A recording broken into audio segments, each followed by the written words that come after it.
Hello, this is Professor G, and this time I'm going to be talking about the Chapter 4 worksheet assignment.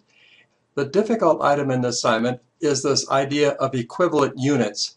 So I have a simple diagram right here. Let's assume that I have 1, 2, 3, 4 glasses, and I put water into the first 3. I make this one 1/3 full, this glass 1/3 full, this glass 1/3 full. And now if we were to pour all the water in these 3 glasses into this last glass, this glass would be totally full. And that's really all equivalent units are all about.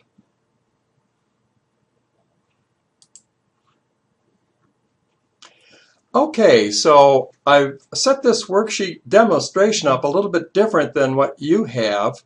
Your computations are going to be below the data. I've got them off to the side so you can see them a little bit better. So let's get started. So we're going to be computing equivalent units.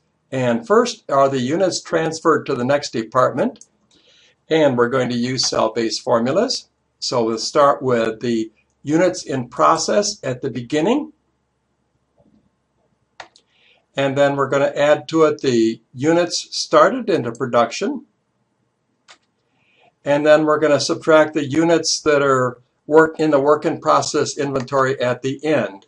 When we talk about the units transferred to the next department, 6,050, we don't have to worry about equivalent units here. These are whole units. But in the ending inventory, we have a different situation. Let's do the one for materials. Start with the equal sign, and it's in the ending inventory, so we got 450 times 40%, and so that's equivalent units. So we got the 6,050 plus 180, and so for materials we have equivalent units of production of 6,230. The next thing we want to do is figure the cost per equivalent unit. So we start out with the cost in the beginning inventory. And let's see, for materials, that's this figure right here. Now the cost added to the period for materials, equal sign, and that's that figure right there. Now we need to add these two together.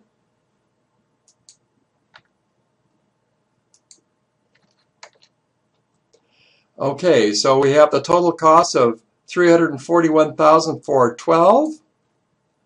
Now we're going to bring this number down,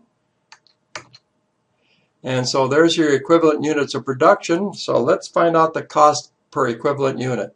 Equal this number divided by that number, and we end up with $54.80. Okay, the next thing we're going to do is assign the costs. And we'll start with the ending work in process inventory. So the equivalent units of production, let's put that number in again. That number times 40%. And so that's 180 equivalent units. And that's the cost per equivalent unit. So we multiply that times that. And so this is the cost in the ending work in process inventory. Now how about the units transferred to the next department? So that's the 300 units in the beginning plus 6,200 units started into production minus 450 left in production at the end of the month. And so we get 6,050, and we'll just bring this number down. Multiply that times that. And so we have 331,548. Now the last thing here is to prepare a reconciliation, because you want to make sure that the total cost to be accounted for is the same as the total cost accounted for. And so let's start here with the cost in the beginning work in process inventory. And so that's the materials right there, plus the conversion cost, and that's that figure right there. Now the cost added to production, is this number right here plus that number right there. Let's add these two together.